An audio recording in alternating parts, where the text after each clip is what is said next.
Et donc, aujourd'hui, nous avons le plaisir d'accueillir Luc et Pierre donc de la société Marianne qui nous font le plaisir d'être parmi nous pour nous parler de leur réalisation, donc le flotteur béton et un peu plus largement de l'usage des bétons dans le cadre d'ouvrages marins avec ils couvriront certains aspects techniques justifiant de la pertinence de l'usage d'un tel matériau et ils vont également apporter leur éclairage un peu économique en expliquant les contraintes financières et un peu les modalités d'intégration de ce type de matériaux dans le modèle économique des objets développés.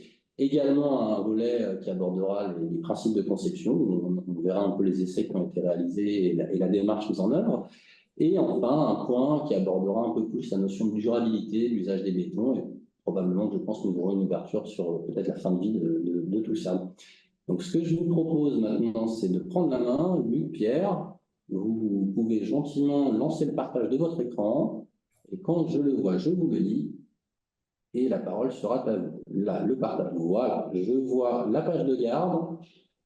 Eh bien, écoutez, messieurs, à vous de jouer, on vous écoute avec attention. Oui, bah, écoutez, bonjour, bonjour à tous. Pierre Deneulin, je suis directeur général de Maréal. Luc Mouton, je suis responsable offshore chez Offshore Wind chez Maréal. Donc voilà, bah, écoutez, merci à tous d'être là. On va essayer de vous faire une présentation intéressante qu'on a voulu le plus large possible, enfin, intéressante pour le spectre le plus large possible au vu de l'auditoire qui était assez important et assez varié. Donc, on va essayer d'intéresser tout le monde sur notre sujet.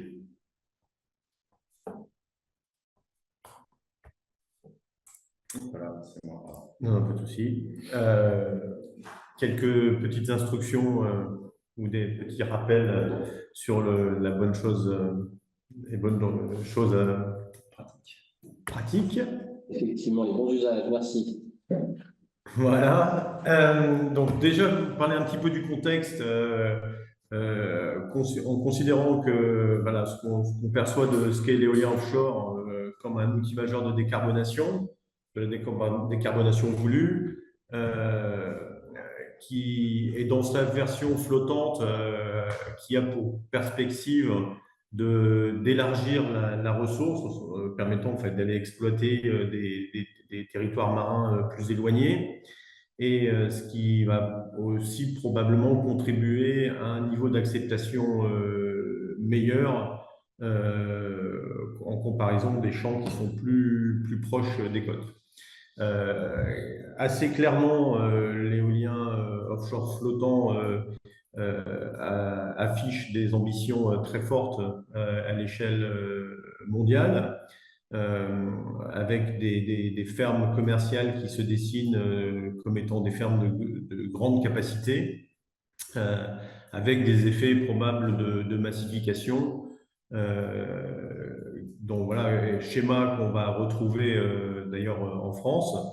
En France, on peut noter et remarquer que c'est l'un des premiers pays européens à lancer un projet de ferme éolienne flottante commerciale, avec l'attribution qui a été confirmée hier d'AO5 à Elisio Baiwa, qu'on peut d'ailleurs féliciter pour cela.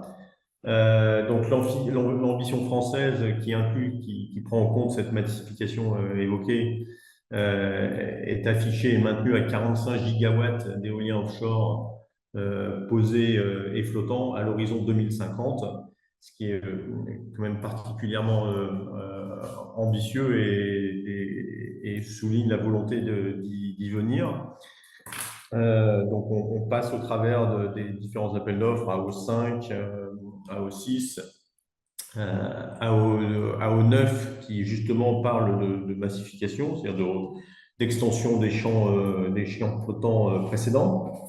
On voit que l'éolien flottant est en phase clairement de croissance, comme on peut le voir sur ces deux graphes qui sont sur le droite de la diapo, sur l'enregistrement de ce qui a été effectué en matière de croissance de l'éolien flottant actuel, et le deuxième qui montre, donc là on parle de 250 MW globalement installés, et sur le deuxième graphe, celui du bas, qui montre en fait le pipe en matière de projet, qui est une source de Foresty Offshore, et qui parle de 62 gigawatts total actuellement dans le pipe. Cette conquête fait face à des enjeux technologiques et industriels clairs. Donc, la nécessité de réussir à produire un grand nombre d'unités dans la mesure où aujourd'hui on est dans un consensus sur le fait que les unités atteindront des puissances qui tourneront autour de 15-20 mégawatts, peut-être un petit peu plus, mais c'est à peu près le point sur lequel tout le monde semble se mettre d'accord. Donc, ça va nécessiter pour couvrir les ambitions volumétriques de puissance installée d'avoir un nombre d'unités produites assez significatif, pour ne pas dire gigantesque. Il y a l'enjeu de réussir à intégrer aux différents designs les spécificités de chaque site, parce que qui dit positionnement géographique différent, dit conditions de sol différents, dit conditions météorologiques et d'état de mer différentes. Donc, l'idée ici, c'est probablement d'avoir un concept de base qui puisse supporter les conditions météo, les conditions spécifiques locales particulières pour chaque projet, ce qu'on a dans notre glossaire l'habitude de baptiser de site spécifique. Ce nombre d'unités à produire va devoir mettre en œuvre des quantités de matériaux absolument importantes. On y reviendra un petit peu plus tard dans la présentation. Il y a aussi l'enjeu de l'adaptation aux outils industriels et aux infrastructures locales. Il est évident qu'il va falloir s'assurer de trouver localement et d'utiliser les moyens existants locaux adaptés pour construire ces grandes quantités de produits, d'unités. Donc, il va y avoir ce challenge à remonter. Les coûts, c'est clairement également aussi un enjeu important. C'est un discours qui revient régulièrement sur le coût de ces fermes. Voilà. Et forcément, dans ces gestions de cette année-là, réussir à gérer correctement sur les plans techniques et financiers les risques et les opportunités. Avec en leitmotiv, c'est-à-dire vraiment en background continu, le leitmotiv de la contraction de l'empreinte carbone que ces projets vont générer.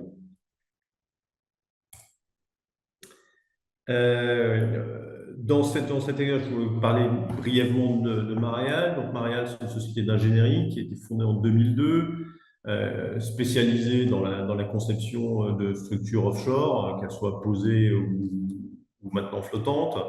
Donc, Mareal appartient pleinement depuis 2016 à une société d'actionnariat familial qui s'appelle Stapem Offshore. Donc, Mareal est né de l'activité structure offshore dans l'oil and gas et de l'ingénierie civile, et depuis une dizaine d'années s'intéresse aux EMR, aussi bien dans l'éolien que dans l'hydrolien, avec des références dans les deux secteurs. L'idée, c'est d'adresser vraiment à ce nouveau marché des réponses en utilisant ce background qui est celui de Mareal, de la spécialité vraiment de la structure offshore. Au travers de toutes ces années, Mareal a construit un réseau de partenaires spécialistes avec lequel on travaille régulièrement et qui nous permettent de compléter et d'appuyer nos offres et nos propositions de services de façon tout à fait pertinente. Voilà, et en amenant également une forme, au-delà d'un strict aspect étude, d'amener des considérations innovantes ou des idées nouvelles. Voilà, en la matière, on a quelques références. On a fait des préfis de GBS pour l'activité éolienne. On a fait des dimensionnements de monopieux, des études de concepts innovants de jacket ou de structure offshore. J'aime le rappeler régulièrement que notre carnet de commandes est majoritairement orienté ENR, avec beaucoup de travail en ce moment sur des structures pour soutenir des sous-stations de champs éoliens offshore.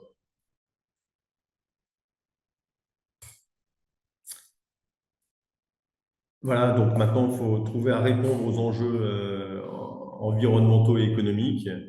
Et voilà, on va vous présenter ce qu'est la proposition de Maréal pour l'éolien flottant en mer.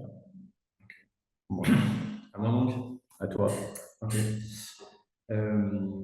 Alors donc la proposition pour l'éolien, on va se concentrer sur l'éolien flottant en particulier.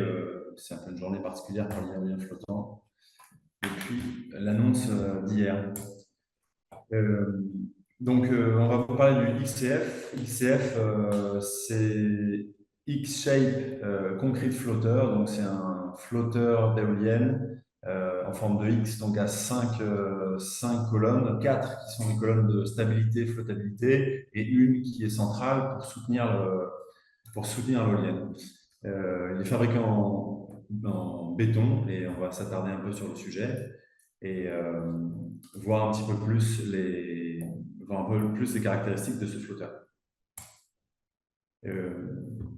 Voilà, donc si on regarde dans un premier temps l'aspect design, et les spécificités liées à notamment la forme en X de ce flotteur, c'est sur un aspect stabilité. On a 5 colonnes, donc on a 4 colonnes extérieures, et donc on en a en permanence, on en a au moins une qui est 100% efficace, donc qui a toute sa flottabilité à contrer l'effort généré par l'éolienne, ou alors au moins 2 qui sont angulées mais qui vont par l'eau. Ce qui donne des courbes de stabilité intéressantes et des dimensions de flotteurs et de colonnes qui sont aussi plutôt compactes. Côté structurel, on a une continuité des pontons qui va nous donner une continuité des efforts qui vont traverser les pontons et limiter les efforts de torsion dans ces éléments. La semi-submersible, le choix de la semi-submersible, donc c'est un choix qui est demandant parce que une semi-submersible, c'est forcément plus complexe qu'une barge, mais ça a des qualités marines qui sont reconnues et plus vraiment à mettre en avant, du fait qu'elle présente une surface réduite dans la zone qui est agitée par la houle. Donc on essaie de placer la flottabilité le plus bas possible, et donc d'avoir une bonne tenue à la mer et de bonnes caractéristiques hydrodynamiques.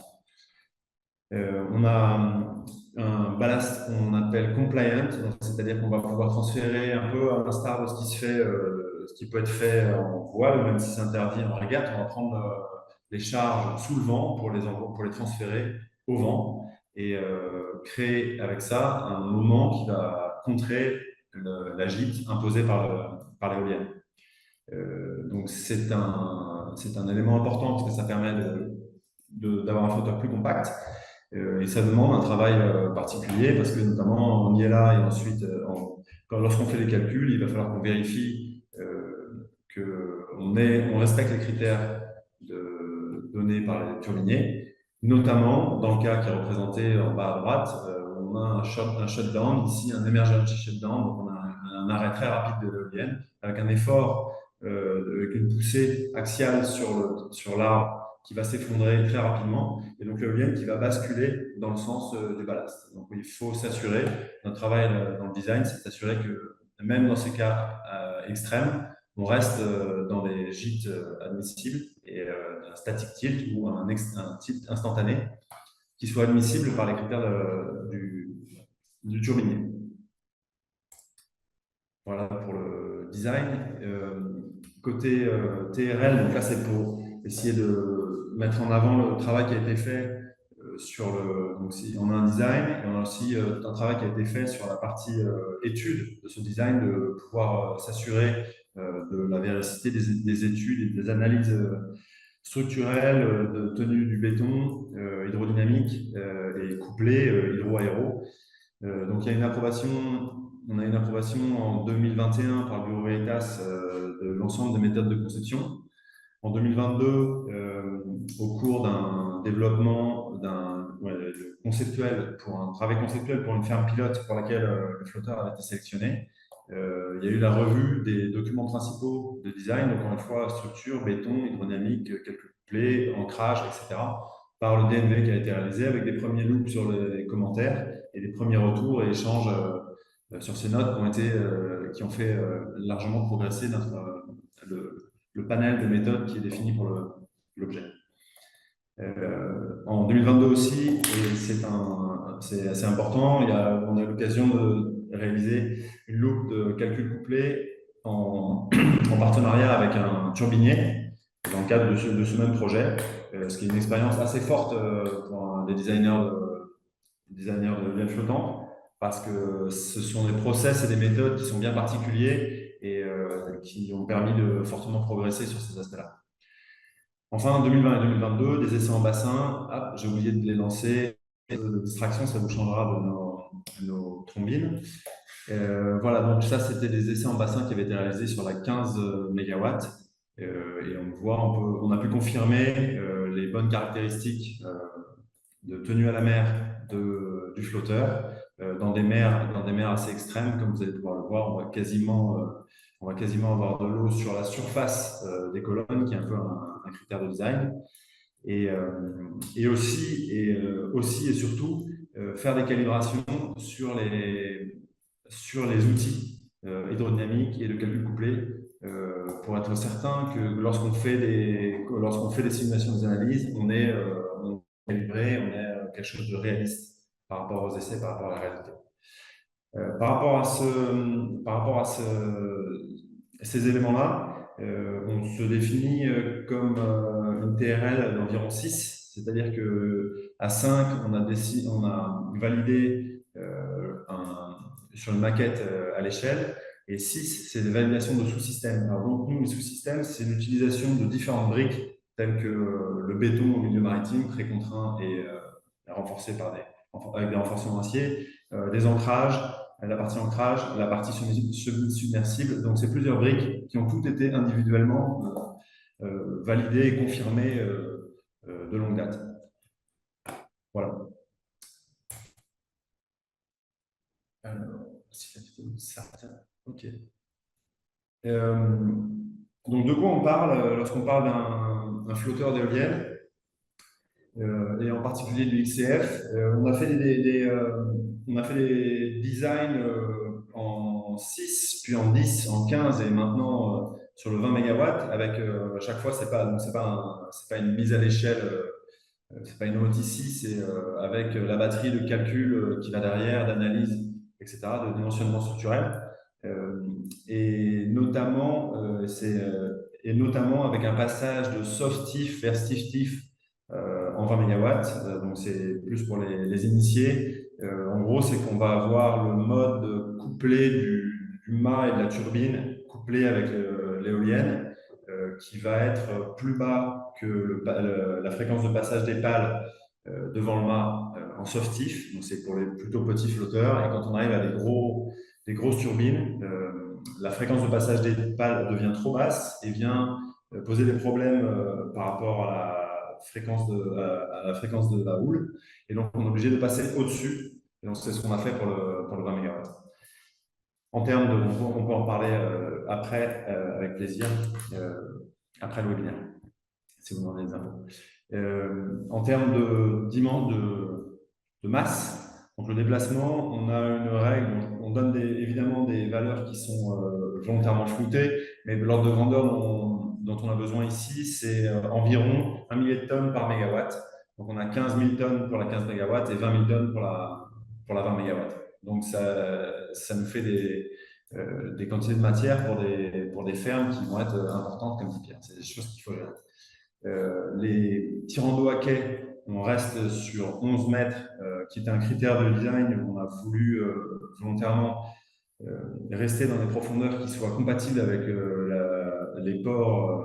avec les ports français et européens, sans avoir besoin d'aller chercher un fjord norvégien pour faire des opérations au port et notamment l'intégration de la turbine.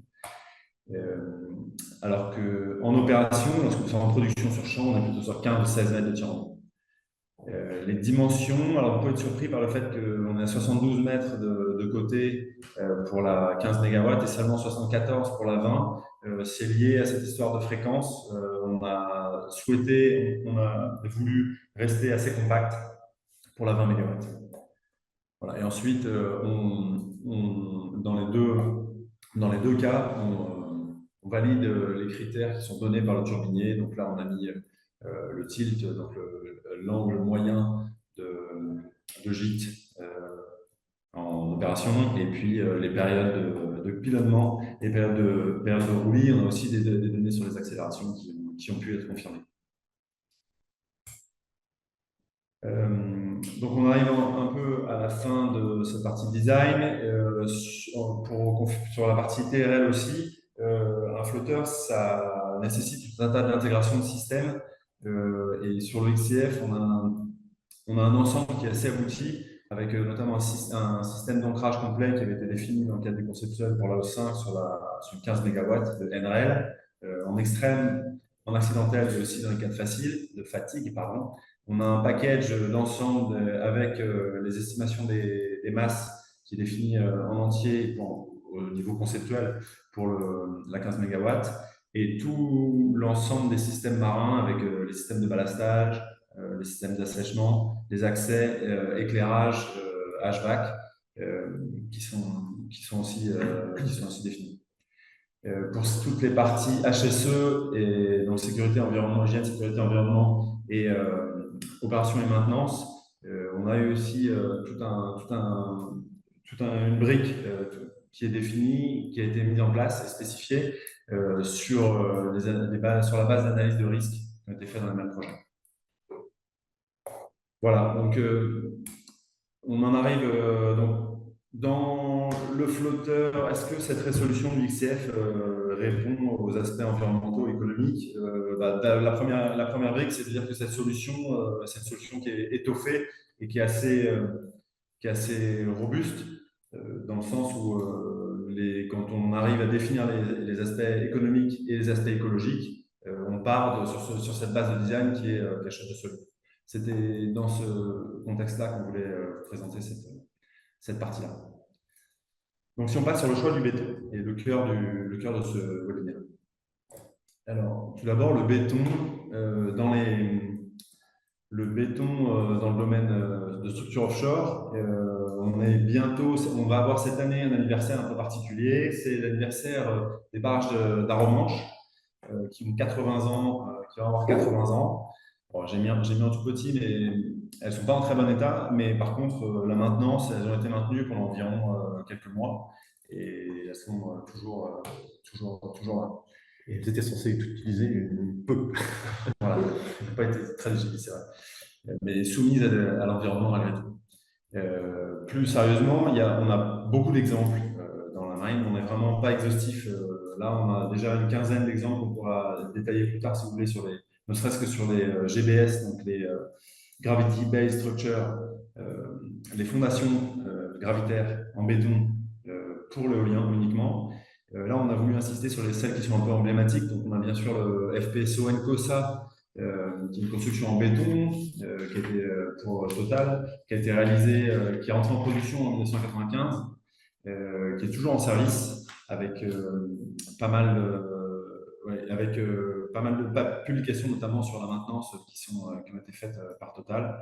27 000 m3 de béton, 5 000 tonnes de rebars et 2 300 tonnes de prétentionnement. On a aussi cette GBS là en particulier, c'est Thornton Bank, qui est au large de la Belgique, posée dans 30 mètres d'eau et complétée en 2013.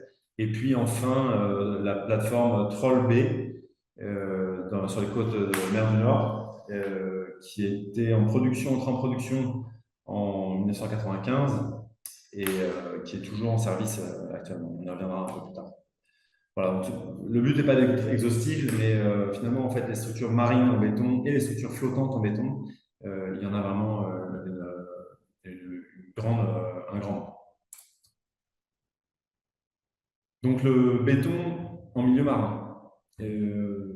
Dans un premier temps, donc le béton a une bonne résistance, une bonne durabilité en milieu marin. En revanche, il faut se méfier parce qu'il y a des migrations de chloride dans le béton qui vont pouvoir progressivement voyager vers les armatures métalliques qui, elles, pourraient être en inox, mais nous, on va choisir de ne pas faire en inox pour des raisons évidentes de coût. D'un côté design, ce qu'on va chercher à faire, c'est définir l'épaisseur de la couverture en béton qui soit suffisante et qui va être à définir en fonction de plusieurs paramètres au vu de la zone dans laquelle on est par rapport à si on est au-dessus de la flottaison, dans la splash zone, donc là où les vagues impactent, on a des aérations de l'eau et des aérations, ou sous la ligne de flottaison. On va aussi évaluer les dimensions de fissuration qui sont attendues dans le béton, dans toutes ces zones de la structure, et puis jouer sur les formulations de béton. Pour la gestion de la corrosion des renforts, qui vont malgré tout à terme être amenés à corroder, il y a plusieurs solutions qui sont plus ou moins sur étagère ou plus ou moins recherche, qu'on passe un petit peu en revue ici. Donc, on a les inhibiteurs passifs ou actifs de corrosion, qu'on n'a pas choisi chez Maréal parce que ce sont des technologies qui ne sont pas encore suffisamment éprouvées. Et il y a par contre pas mal d'innovations à faire et de recherche sur ces aspects-là. Il y a des revêtements de protection, type des peintures époxy ou autres en polymère, qui permettent de protéger la structure, mais c'est un coût écologique, un coût financier de mise en œuvre qui est pas négligeable. Donc nous, on est plutôt sur la partie suivante, protection cathodique, sachant qu'on a deux types de protection cathodique. On peut avoir la protection cathodique par courant imposé. Donc il s'agit de mettre tout le squelette d'armature métallique à l'intérieur de la structure, de le mettre à un potentiel suffisant en imposant du courant pour qu'on n'ait pas de corrosion. Ça, c'est protection cathodique par courant imposé. Ou alors, deuxième option, c'est la protection cathodique par anode, où là, c'est la même chose. On va mettre des anodes qui seront sacrificielles, qui vont se corroder à la place des armatures. Et donc, il va falloir vérifier que le maillage, donc ce squelette d'armature métallique, réalise bien une structure électrique continue, un circuit électrique continu, et qu'on a suffisamment d'anodes motivées à différents moments. Ce sont des activités qui demandent la collaboration avec des experts ou des laboratoires. Il y a plusieurs projets de recherche qui sont en cours. Et par exemple, j'ai oublié les armatures composites. Les armatures composites, c'est pas purement un sujet de recherche. Ça a été utilisé dans les travaux du Grand Paris. Il y a des essais qui sont en train d'être mis en place avec l'Institut des phares et balises et l'Université Gustavsson, il me semble. Donc, c'est des choses qui existent. Après, il y a toute une analyse qu'il y a à faire sur le coût de cette technologie par rapport aux gains réalisés. Ensuite, sur la résistance à la fatigue. Donc, il est courant sur les structures en béton renforcées avec des renforcements métalliques et précontraintes d'avoir des durées de vie usuelles de 50 à 100 ans pour les ouvrages d'art. 50 à 100 ans, donc c'est du travail d'étude, de calcul, de mise en place aussi de stratégies de maintenance. Ceci dit, on va pouvoir, avec des structures en béton, aller bien au-delà des durées de vie qui sont proposées par les turbines, ce qui pourrait donner lieu à ce qui laisse envisager des aspects repowering, donc c'est-à-dire de changer la turbine une fois qu'on arrive à la fin de la durée de vie de la turbine et qu'on ne peut plus étendre la durée de vie de la turbine. si on peut établir une extension de vie suffisante, on pourrait très bien imaginer de remettre une deuxième, de changer la turbine, même si évidemment les technologies auront évolué, mais avec un impact financier et un impact carbone qui est drastique, puisqu'on va diviser d'autant le coût du flotteur par rapport à l'apport qu'on va faire en termes de CO2 et de production énergétique. Si on s'intéresse un peu à la ressource béton, donc c'est une des ressources qui est le plus, c'est un des matériaux qui est le plus fabriqué dans le monde, avec 9 milliards de tonnes annuellement au niveau mondial. Donc c'est un chiffre vous avez les références en dessous, qui était établi en 2021. Comparé à environ 2 milliards de tonnes pour l'acier, il se trouve qu'en fait le ratio entre ces tonnages, ça correspond à peu près au ratio dont on a besoin pour faire un flotteur acier ou un flotteur béton. Donc ça, c'est pas forcément un avantage en soi pour le béton. Ceci dit, si on regarde la répartition de la production, on s'aperçoit que plus de 50% de l'acier est fabriqué en Chine, donc c'est un produit qui est quand même très, très usité en Chine, alors qu'on en a 34% pour le béton. Donc c'est un produit qui est quand même plus mondialisé. On sait tous qu'il y a des productions, des chantiers de béton avec des immeubles en béton conséquents qui sont fabriqués aux quatre coins de la planète. Donc c'est un matériau qui est disponible dans le monde entier. Après, pour ne pas vous donner un avis Marial, mais pour vous donner un avis un peu plus large, je voudrais qu'on s'intéresse à une étude qui a été menée par le BNV en 2020, qui est une comparaison des coûts financiers et des coûts d'émissions carbone produites par des fermes éoliennes offshore flottantes, avec des comparaisons de types de flotteurs et de types de matériaux en Europe, en particulier sur la Norvège, mais aussi en Europe, avec des cas d'extension sur différents pays en Europe. Donc, ce qu'ils ont montré, donc ils sont partis de design de flotteurs avec des proportions qui sont tout à fait intéressantes à notre avis de designer. Et en définissant différents scénarios d'exécution pour le béton, différents types de flotteurs, spar ou semi-submersibles, et différents types de plans d'exécution pour la construction des flotteurs. Et la conclusion de cette étude, c'est que, donc je vous invite à aller voir, la référence sera ci-dessous.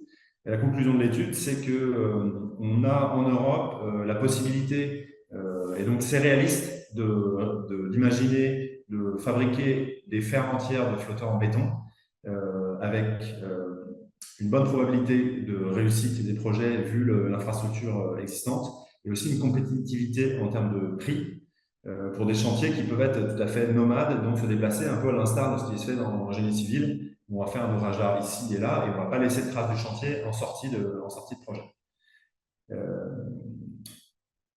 Voilà. Et la deuxième conclusion de cette étude, et ce n'est pas simplement de cette étude, il y a un autre papier, mais on peut trouver plusieurs autres papiers qui arrivent à la même conclusion, c'est que… Je suis un peu long, hein. Non, c'est long. Ok. Enfin, moi, je trouve que c'est intéressant. C'est aussi long. C'est ça.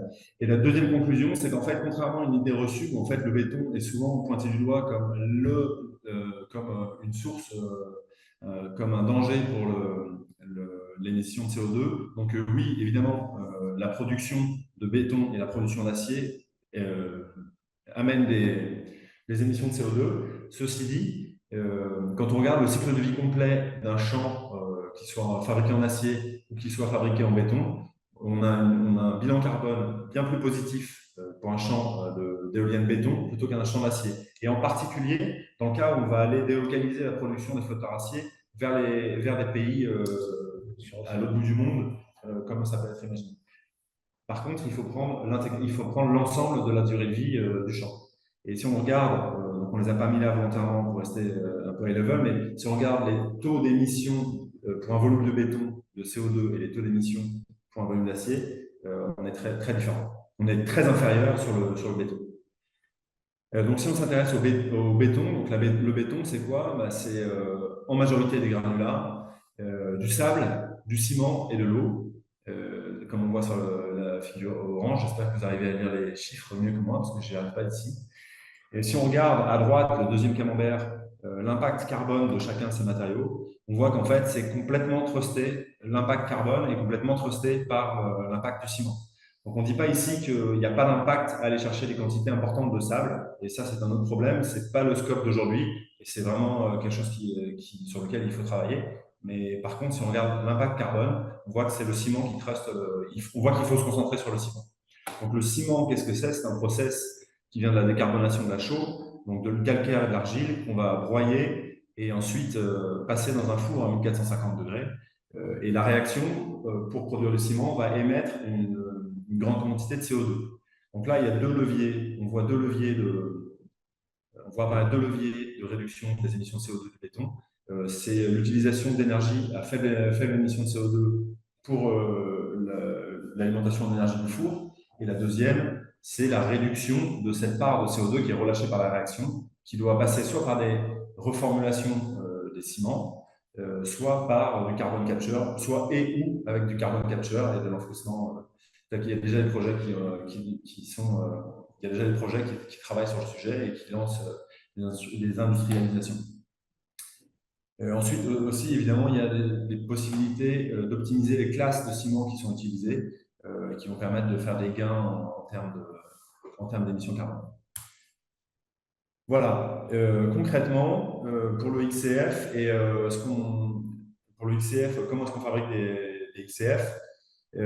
L'idée est là, donc encore une fois, on ne va pas prendre le point de vue de Maréal, on va prendre le point de vue qui a été co-développé par Maréal et par la société Eiffage dans un co-développement qui a eu lieu dans ces dernières années, qui est un peu en stand-by pour l'instant, mais avec qui on continue de discuter, comme on discute avec différentes personnes et différents EPCistes. Notamment, récemment, on a fait appel à une société qui est spécialisée, Royal Asconing, pour définir un plan d'exécution et analyser les coûts. Donc, il apparaît qu'en fait, le coût, si on s'intéresse à l'aspect financier cette fois, le coût de la fabrication des flotteurs pour un champ d'éoliennes va être fortement corrélé à la durée de la fabrication des flotteurs. Donc, en fait, le champ d'éoliennes, on va devoir fabriquer des flotteurs qui sont des pièces de taille assez massive, comme on a pu en discuter, qu'il va falloir stocker jusqu'à ce qu'on les mette à l'eau, ou alors les mettre à l'eau puis les stocker. Le stockage va prendre de l'espace, ça va nous coûter cher. Le stockage dans l'eau va coûter encore plus cher. Et l'élément pour mettre à l'eau le flotteur est un élément qui a un coût qui n'est pas négligeable. Donc toute cette phase-là, si on mobilise ces outils pendant une grande période, on va arriver à des coûts assez forts. Donc l'idée, c'est de réduire au maximum les périodes de production et les périodes de production de ces flotteurs pour limiter ces coûts. Donc, qu'est-ce qui est la solution qui est proposée par Maréal et qui a été discutée avec Eiffage et Royal Asconing récemment? C'est la production à la chaîne des éléments de flotteurs, donc les colonnes, la transition piece et les pontons. Donc, soit avec des techniques de coffrage glissant ou de coffrage qui sont très classiques en termes de béton. Ensuite, on va équiper chacun de ces modules indépendamment, puis les transporter sur une zone d'assemblage où on va pouvoir les assembler. Encore une fois, l'assemblage, ce n'est pas du Lego et ce n'est pas Maréal qui définit qu'on peut assembler ou pas assembler des flotteurs béton. C'est un travail conjoint avec Eiffage où on a pu vérifier les aspects structurels et aussi les aspects de constructibilité pour arriver à un planning et dire, voilà, donc au final, le planning, on peut faire cette méthode-là et donc arriver à un planning qui réduit le temps de fabrication et le temps de ces locations, enfin ces mobilisations d'outils lourds et de stockage, à finalement au temps de l'assemblage, parce que les éléments eux-mêmes peuvent être stockés dans des zones très réduites et on peut assembler dans une période réduite aussi. Voilà, donc du coup, on transfère ensuite le flotteur via des moyens de glissement sur rail vers une barge avant la mise à l'eau. Et une installation aussi, c'est un point qui est important, c'est une installation classique pour l'éolien offshore flottant. Donc c'est à quai avec une grue type rig crane, etc., qui encore une fois est un moyen à mettre en œuvre qui est important, mais qui reste somme toute assez classique. Voilà, on en est presque terminé. Pour la fin de vie, c'est aussi un aspect qui est important. Donc la fin de vie et les structures en béton, c'est quelque chose qui est classique, enfin, qui existe déjà. Le procédé consiste à réduire la granulosité, donc c'est-à-dire à casser, puis de plus en plus petit, avant de séparer les différents éléments, donc le béton d'un côté et les aciers de l'autre. Les aciers qui pourront être recyclés, le béton qui peut être recyclé dans certains cas, mais dans le cas des bétons marins, ça demande encore un peu il y a un peu de recherche et d'évaluation qui doit être faite parce que les bétons marins avec les chlorides pose des conditions particulières avant un réemploi. Donc, voilà, le réemploi, on a déjà parlé du repowering. Voilà, pour la fin de vie. Et pour le wrap-up, Pierre, je te laisse la main. Alors, donc, en résumé, par rapport à tout ce qu'on s'est raconté, donc, concernant le flotteur béton XCF, faut mettre en avant, en fait, la maturité du concept, ses performances. C'est peut-être pas peut-être pas le concept le plus performant, mais dans l'équilibre maturité, performance, adaptabilité, c'est clairement quelque chose un produit qui a sa place. Comme on vient de décrire en matière de modularité et de rapidité du plan d'exécution, c'est également un produit mature et performant. Autour de la question de l'utilisation des bétons marins, bon, ben voilà, l'historique est conséquent. On ne parle pas de sujets complètement nouveaux en la matière. La durabilité du produit en environnement marin est bonne. Et en matière d'idées reçues ou de choses à corriger, clairement, les émissions CO2 sur le cycle de vie du flotteur béton sont très inférieures à ceux de l'équivalent acier.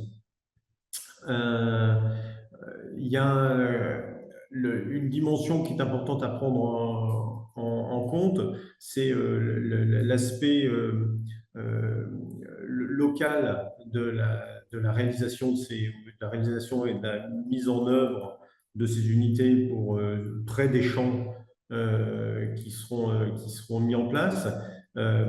Cette réalité de la capacité à produire relativement localement ces flotteurs a une contribution directe à la réduction des émissions carbone du projet, qui en comparaison de la dépendance à l'importation longue distance d'autres produits. Donc voilà. Il y a clairement des existences de leviers encore d'amélioration sur la recyclabilité et la décarbonation qui sont à travailler. Donc, on a aussi l'avantage, en partant d'une position qui est déjà favorable, on sait que nous avons devant nous aussi, avec cette solution béton, des leviers qui nous permettent d'envisager une amélioration certaine sur la recyclabilité, la décarbonation encore plus importante du produit. Voilà. Je pense que Thibaut, il va falloir que tu sois sélectif. Messieurs, le contrat est rempli. Vraiment, je vous remercie pour la richesse de votre intervention. Vraiment, je vois qu'on a bien perçu l'intérêt du béton, qui est loin d'être un produit has-been, bien que sa durabilité n'ait plus à éprouver. Hein. On a bien vu des projets, effectivement, qui utilisaient le béton en environnement marin, qui datent quand même déjà depuis très longtemps. Vous avez bien également détaillé l'intérêt et le pragmatisme un peu de votre approche. Hein. Moi, j'ai beaucoup apprécié la notion comme Pierre le rappelait, c'est peut-être pas le truc le plus performant en termes je sais pas, d'extrêmes conditions, mais il y a un certain pragmatisme dont il faut faire preuve quand on veut réaliser ce type de projet. Et il y a une réalité économique et de production qui nous rappelle parfois à l'ordre. Et je trouve que vous l'avez bien exposé aussi qu'à un moment, il faut composer aussi avec ces éléments-là. J'ai bien noté également, quand vous êtes remonté, notamment Luc, au tout début, sur tout ce qui est approvisionnement. Je pense qu'il y a un sujet de souveraineté nationale également qui est couvert par votre approche. Quand vous avez expliqué la provenance des matières premières, et donc le béton a cette spécificité de ne pas être captif que de la Chine, contrairement à l'acier, si je l'ai bien compris.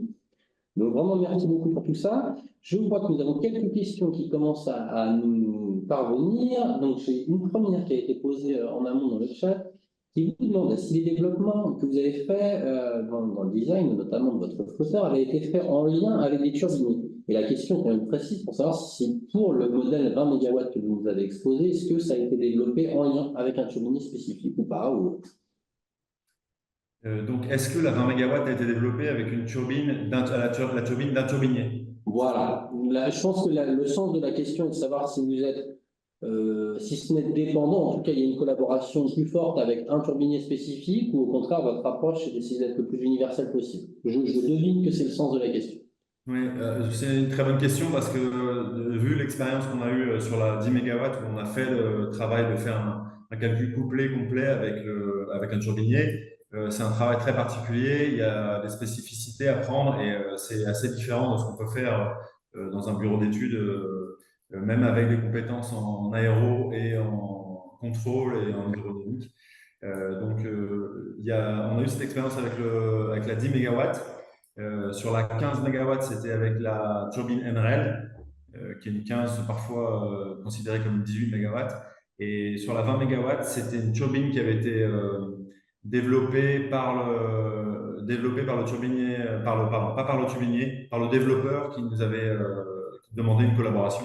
Donc voilà, et qu'on a fait évoluer un petit peu pour adopter vers le flottant. C'était un dérivé, c'est une turbine qui était dérivée de la NRL avec 15 MW. Donc, non, 20 D'accord. MW n'est pas directement avec un turbinier, mais bientôt, on va y arriver. Très bien, merci. Je vois que dans les autres questions que j'ai, alors j'ai une question qui est liée un peu au design du flotteur. J'espère également bien comprendre le sens de la question, qui est un peu court. Est-ce que vous avez des protections, des développements spécifiques pour, j'imagine, protéger le flotteur aux impacts quand il est en mer? Est-ce qu'il y a une étude de design? Tu as bien expliqué, Luc, au début, je pense, que le design en croix apportait une stabilité optimale d'après vos études. Maintenant, je pense que la question se porte plus sur l'aspect résistance aux impacts spécifiques de la houle, peut-être. Mais Euh, alors, il y a deux types d'impact, donc même deux grands types, ce serait l'impact de la houle. Je ne suis pas sûr que ce soit le sens de la question. L'impact des On ne peut bateaux. pas vraiment les impacts protéger des bateaux, la houle à pardon. Non, part être c'est résistant, on impact ne des peut pas bateaux, protéger pardon. aux C'est impacts moi de qui. l'eau. Ouais. C'est ça.